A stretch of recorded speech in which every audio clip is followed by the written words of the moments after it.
이 제주 옹기는 언제 만들어지고 사용이 된 건가요? 옹기의 원료는 이제 토기라고 얘기를 할 수가 있는데요. 우리나라에서 제일 오래된 토기가 뭔지 아세요? 빗살무늬 토기? 빗살무늬 토기로 알고 계시죠? 네. 그런데 빗살무늬 토기보다도 조금 더 먼저 이제 만들어진 토기가 바로 저희 제주도에 있어요. 네, 고산민식 토기라고 해서 이제 제주도 고산 지역에서 만들어진 토기인데요. 우리나라의 가장 최초의 토기로 지금 이제 알려져 있고요. 제주 국립박물관에서 전시도 되고 있어요. 그래서 고산식 토기를 시작으로 해서 이제 그 옹기가 처음 이제 문헌상에 나타나는 거는 15세기에 이제 그 탐나시라고 하는 책에 이제 허벅을 진 여인들이라는 단어가 나와요. 근데 그 당시에 허벅은 이제 나무 허벅이라든지 뭐 이제 다른 종류의 허벅들을 지고 가는 사람들을 묘사를 했던 거고요. 이제 그림으로 처음 허벅을 지고 가는 여인들의 모습이 나타난 게 이제 탐나승역도라고 하는 그 화첩이 있어요. 지금의 대정 지역, 그러니까 정의연 있는 지역에서 이제 행사가 있을 때 여인들이 허벅을 지고 이제 그 정의성으로 들어가는 그 모습을 그린 그림이 남아 있습니다. 네. 그러면 근현대로 왔을 때는 제주 옹기가 뭐 이렇게 많이 사용이 안 됐나요? 이게 옹기의 발전이랑 비료랑도 좀 상관이 있어요. 이거는 비료가 이제 보급이 민가에 보급되다 볼 때가 한 60년대거든요. 그때 폭발적으로 일어났다 하시더라고요. 옹기, 제주도 옹기 수요가. 왜? 비료를 이렇게 농사 재래식으로 짓던데 비료를 뿌리기 시작하니까 갑자기 재배 양이 너무 많아지는 거예요. 같은 그 곳에서. 그러다 보니 이거는 이제 저장을 해야 될 거예요. 한 번에 쓸 수는 없잖아요. 그러다 보니까 큰 항아리들이 위주로 많이 찾게 되고 이제 그렇게 되다 보니 갑자기 수요가 많아졌고 옹기하는 사람들도 당연히 이윤도 많이 추구를 했었겠죠. 옹기 하는 사람이 엄청 많았어요. 진짜 많았었는데 특히나 저쪽 서쪽 지방에는 내가 알기로는 한 30개까지의 가마터가 있을 정도로 마을마다 항아리를 만들고 이렇게 구웠었는데요. 그게 언제부터 살았냐면 60년대, 5, 60년대부터 옹기가 점점 쇠약하기 시작했는데요. 그 옹기가 사라지는 과정 중에 어찌됐건 중요한 건 산업화, 공업화가 진행되면서부터죠.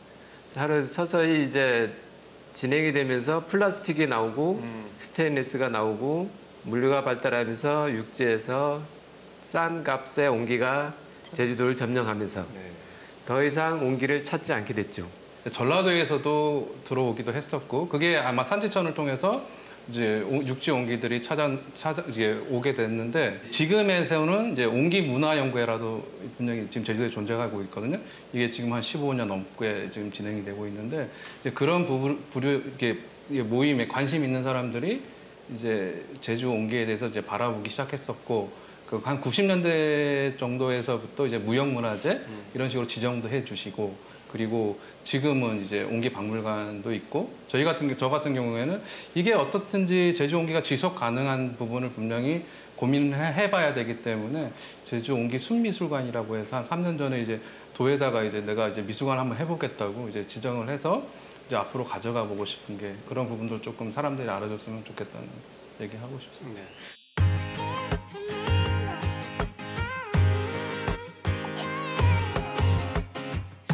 훌륭한 가치를 지닌 제주 옹기가 좀 많은 사람들이 알아줬으면 좋겠는데 아직은 그러지 못한 것 같아서 좀 아쉽거든요.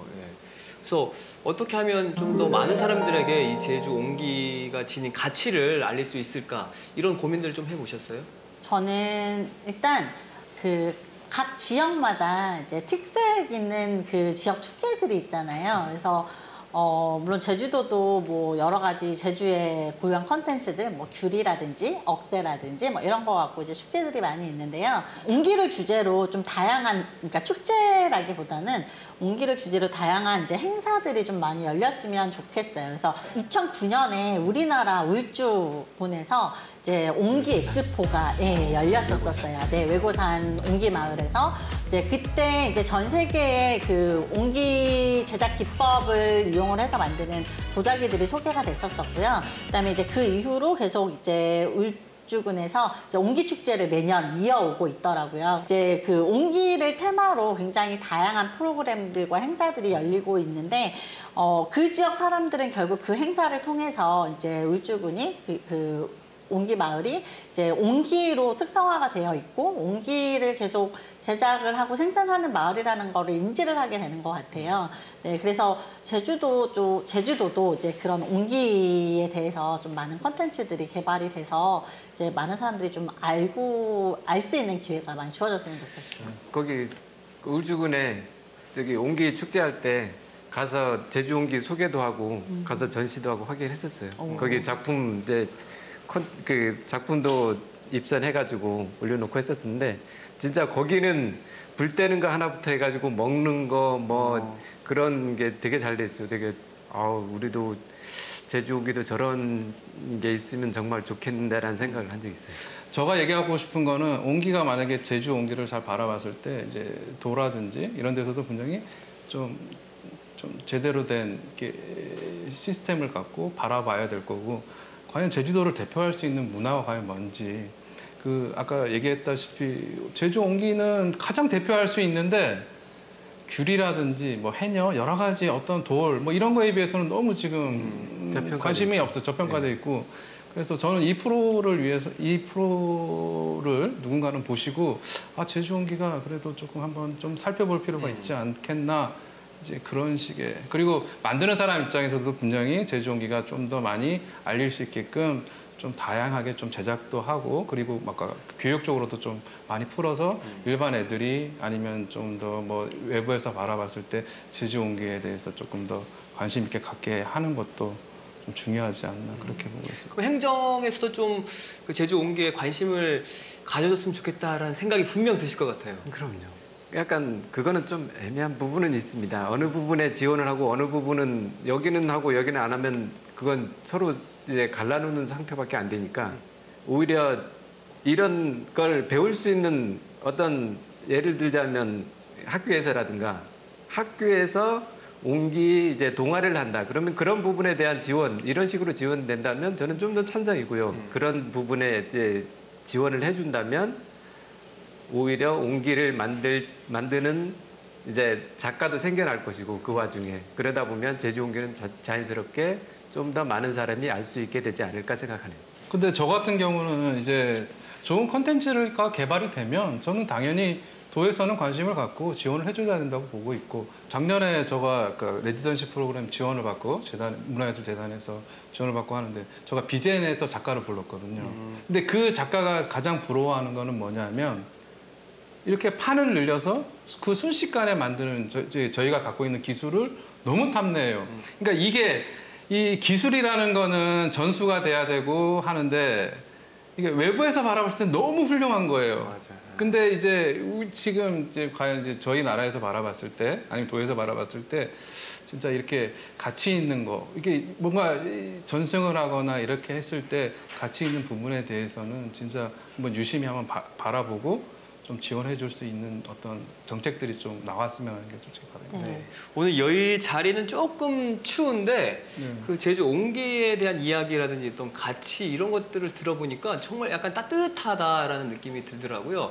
그래서 오늘 세 분 어떠셨는지 소감 좀 듣고 마무리 지을까 하는데 어떠셨어요 오늘? 진짜 어렸을 때는 그 아무 생각 없이 그 못 모르고 그냥 흙 가지고 놀다가 그렇게 하다가 이제 옹기를 만들기 시작하니까 직접 이제 내가 흙을 가지고 그릇을 만들고 불을 떼고 작품을 보면서 정말 힘든 작업이었구나. 정말 어려운 작업이었다라는 생각을 하게 되더라고요. 그걸 지켜낸 저희 부모님, 어머님 상당히 진짜 존경스럽고요. 대를 잇게 하고 싶은데 근데 지금의 시스템으로 대를 잇게 하기에는 좀 너무 힘든 것 같고요. 그렇게 쉽게 좀 더 편하게 할 수 있게 만들어 놓고 물려주고 싶은 생각이고요. 저 혼자만 고민하는 게 아니라 같은 생각을 하는 분들과 같이 옹기에 대한 얘기를 한 게 너무나 즐거웠고요. 그리고 오늘 정말 유익한 시간이었다고 생각합니다. 이 프로그램에서 하고 싶은 얘기가 딱 한 가지 있었어요, 실은. 제 아들이 이제 고3이 됐는데 저는 이걸 시킬 거거든요. 그래서 아들아 이게 잘 보고 이거를 좀 나름 뜻깊은 일이니까 이제 좀 아직은 흙을 못 만지겠거든요. 재밌게 풀어내려고 하려고 하다 보니 그래서 이제 졸업도 하고 이러면 좀 더 이제 흙에 대해서 제주 흙에 대해서 같이 고민도 하고 이게 발전할 수 있는 거리가 분명히 있어요. 그래서 같이 의논하고 이렇게 하다 보면 더 좋은 제주 온기 좀 좋은 앞날이 있지 않을까. 저는 항상 밝게 보려고 하거든요. 그래서 제주 온기가 진짜 미래 아주 같이 있을 거라고 보고 있습니다. 그래서 이 프로그램에 다시 한번 또 감사하다는 말 꼭 하고 싶습니다. 저도 제주도가 고향이잖아요. 근데 이제 고향에 이렇게 자랑할 만한 대표적인 도자기가 있다는 게 이제 도예를 전공한 사람 입장에서는 굉장히 자부심이 생겨요. 그래서 네, 제주 온기에는 제주의 자연, 그다음에 제주의 역사, 그리고 제주의 문화가 다 담겨 있는 것이라고 저는 생각을 해요. 그래서 허벅만 보더라도 제주의 지형과 그다음에 이제 제주의 외구들이 쳐들어오는 어떤 그런 역사와 그다음에 제주 사람들의 삶, 물을 쥐고 날릴 수밖에 없었던 그런 삶, 물이 부족했던 삶, 이런 것들이 다 이 허벅이라는 내용 안에 다 담겨져 있거든요. 이제 사실은 허벅이라는 이름이 없어지는 거는 결국 이 정신이 없어지는 거라고 생각을 하거든요. 그래서 허벅이라는 단어가 계속 이제 아이들 입에도 이제 회자가 되고, 그다음에 그런 이제 단어를 통해서 옛 정신을 이제 돌아볼 수 있는 그런 계기들이 좀 많이 있었으면 좋겠어서 제주의 온기가 정말 많은 사람들에게 알려져야 되겠구나, 많이 노출이 되어야 되겠구나라는 생각을 하게 됐어요. 그래서 이 제주도 온기가 우리나라뿐만 아니라 제주도를 이제 벗어나서 우리나라 그리고 세계에 알려져서 정말 오래오래 보존되는 그런 문화유산으로 남았으면 좋겠고요. 오늘 저도 정말 재미있고 즐거웠던 시간이었습니다. 자, 올해 코로나19로 인해서 겨울은 더 유독 춥고 또 길게만 느껴지는데 오늘 세 분이 이렇게 전해주신 제주 온기가 가진 따스함이 우리 이 방송을 보고 계시는 시청자 여러분들께도 고스란히 잘 전달되길 바라면서 오늘 이 시간 여기서 마치도록 하겠습니다. 세 분 고생하셨습니다. 됐습니다. 네.